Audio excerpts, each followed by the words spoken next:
Magandang araw sa ating lahat. Ito may share ko sa inyo tungkol sa pag-repair ng generator na ayaw umandar. Bali ang problema nito ay nasa carburetor. So tinanggal natin yung carburetor kaya dinidrain natin yung gasolina. Chinek din natin yung spark plug, yan naman po ay okay. So bali yung problema lang nito ay sa may part ng carburetor. Ayan.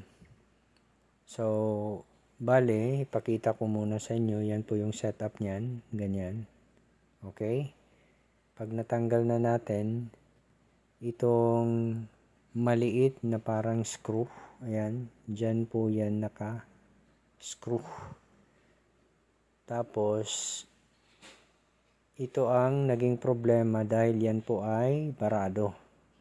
So, para matanggal ang bara, kailangan tayong gumamit ng karayom.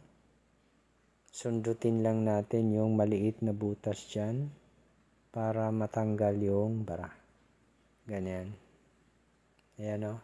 Pinapakita ko na sa inyo paano pagtanggal ng bara. Ayun.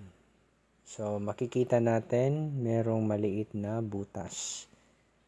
Dito makikita natin na tumatagos na yung ating paningin doon sa kabilang dako. Yan. Dahil malinis na yan, so ang sunod na gagawin natin ay ibabalik na natin ito dito sa parte ng carburetor o carburetor. Pag naibalik na natin yan, ibabalik na rin natin ito doon sa generator. Yan po ang kadalasan nagiging problema pag ang generator ay hindi umaandar. Dahil natanggal na natin ang bara at ibinabalik na natin ito sa carburetor. Teka, hindi masyadong kita sa camera. Ayan o.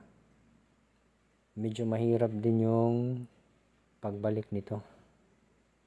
Okay, ayan na po.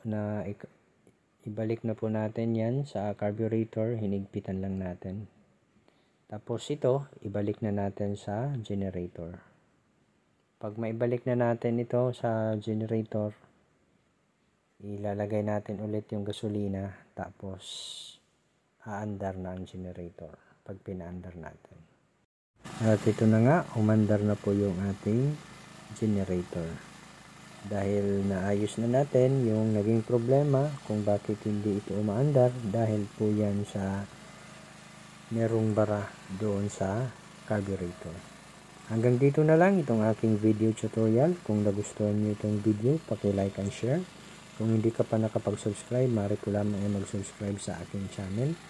Paki-click na rin yung notification bell para updated ka sa mga bagong upload na videos. Hanggang sa muli, maraming salamat po.